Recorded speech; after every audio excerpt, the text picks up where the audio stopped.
Coach à domicile, le conseil bien-être de nos experts. Bonjour, je suis Bernadette Dulin.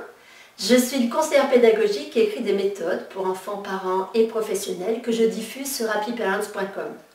Je suis l'auteur de « Au secours, mon enfant a des devoirs !» Comment l'aider sans cris, sans pleurs et sans reproches aux éditions Hugo. Ce livre est le fruit de 50 ans d'enseignement et de recherche pédagogique, du CP au brevet. Le choix de l'école. Le choix de l'école, c'est un choix primordial.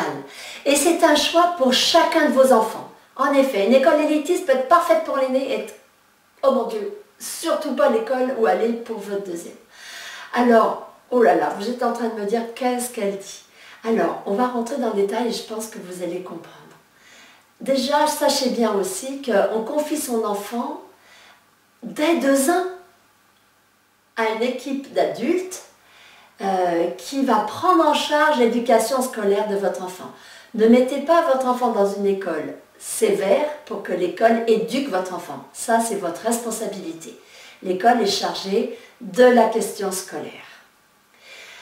Alors, on va réfléchir ensemble à comment faire ce choix pour l'école. Mais vous allez me dire, mais je réfléchis même pas, j'ai une école en bas de chez moi. Oui, votre école est en bas de chez moi. Et vous allez me dire, c'est pratique et c'est pas fatigant pour l'enfant. Ça, c'est ce que j'entends tout le temps, tous les jours et partout. Mais c'est pas forcément un bon calcul. Écoutez, supposons que votre enfant soit malheureux à l'école. Tellement malheureux que forcément il s'échappe comme il peut, il n'est pas toujours concentré, il revient le soir pour faire les devoirs, pour apprendre le son, c'est le bagne, pour faire les exercices il n'est pas capable, il n'a pas été bien concentré, etc. Donc vous l'aidez, vous passez beaucoup de temps, forcément ça crée des tensions, parfois ça abîme même la relation. Pour soutenir cet enfant qui de jour en jour pleure le soir, il ne peut plus s'endormir, vous allez avoir recours à un psychologue où il faudra que vous le conduisiez, vous alliez le chercher, puis il y aura besoin aussi d'un orthophoniste, et puis peut-être même d'un prof particulier. Vous imaginez tout ce temps, vous imaginez toute cette fatigue, à la fois pour lui et pour vous. D'accord. Alors maintenant, comment choisir une école pour son enfant? Il y a 5 critères. Le premier, vous allez vérifier que l'école partage les mêmes valeurs que vous. Sans ça, l'enfant va toujours être en décalage. À l'école, on attend ça de moi, mais à la maison, on attend autre chose de moi, ou vice-versa. L'enfant ne sera pas bien. Deuxièmement, il faut que vous vérifiez que les valeurs dites par l'école sont vraiment les valeurs qui sont vécues par les enfants à l'école. Parce que parfois, on a un discours pour attirer des inscriptions, puis après, il se vit des choses qui sont bizarres. Alors comment faire, me direz-vous, sans être inscrit et sans être dans l'école elle-même? C'est facile. Allez à la sortie des écoles, parlez avec les enfants, écoutez-les parler de leur école. Et là, cette démarche sera importante pour mon 3e critère de choix également. Parce que quand vous allez écouter ces enfants et observer qui est là à la sortie de l'école, vous aurez une idée de si votre enfant va pouvoir se faire des amis parmi ces enfants-là. Et pour que vous compreniez bien ce que je veux dire, imaginez une girafe dans un grand aquarium. Croyez-vous que ce soit le milieu le plus propice pour se faire des amis girafes? Et c'est drôlement important, parce que si l'enfant a une intelligence différente, je n'ai pas dit moins intelligent, je dis une intelligence différente. Le temps scolaire est difficile pour lui, il passe des moments pénibles. Mais pour qu'il garde ce bonheur d'aller à l'école, au moins qu'il y aille pour rencontrer ses amis. Et déjà, il passera une bonne journée. 4e critère, choisissez une école qui correspond à la capacité de votre enfant. Supposons que justement votre enfant soit dyslexique. Si votre enfant est dyslexique et que vous l'inscriviez dans une école soit élitiste, soit une école bilingue, ça va le mettre en difficulté.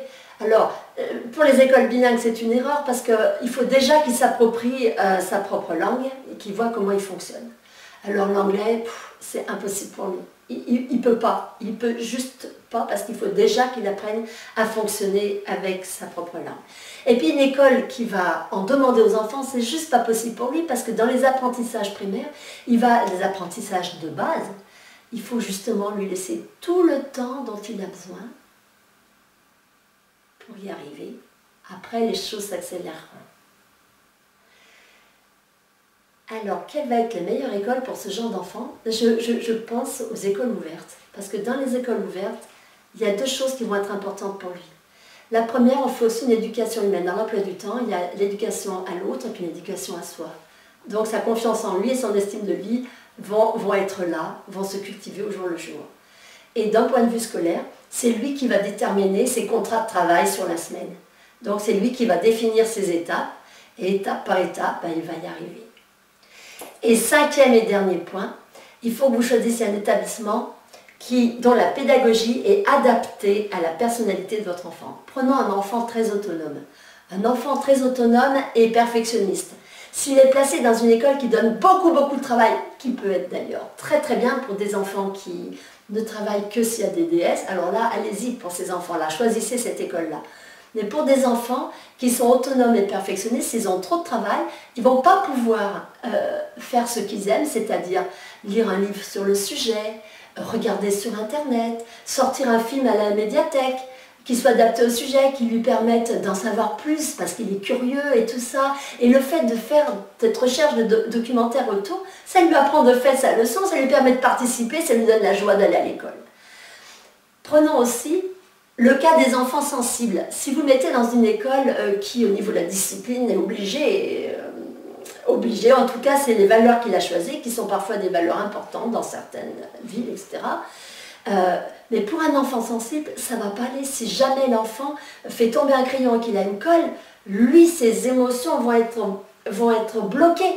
Il ne comprend pas cette coercition. Voilà.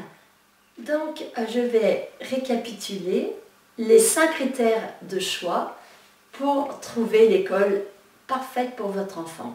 Premièrement, qu'elle partage vos valeurs éducatives. Deuxièmement, qu'elle soit cohérente entre ce qu'elle dit aux adultes et ce qu'elle fait vivre aux enfants.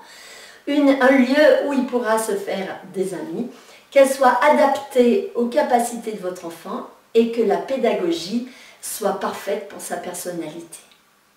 Il ne me reste plus qu'à vous souhaiter un bon cheminement pour trouver l'école qui offrira le bonheur et optimisera la réussite de votre enfant.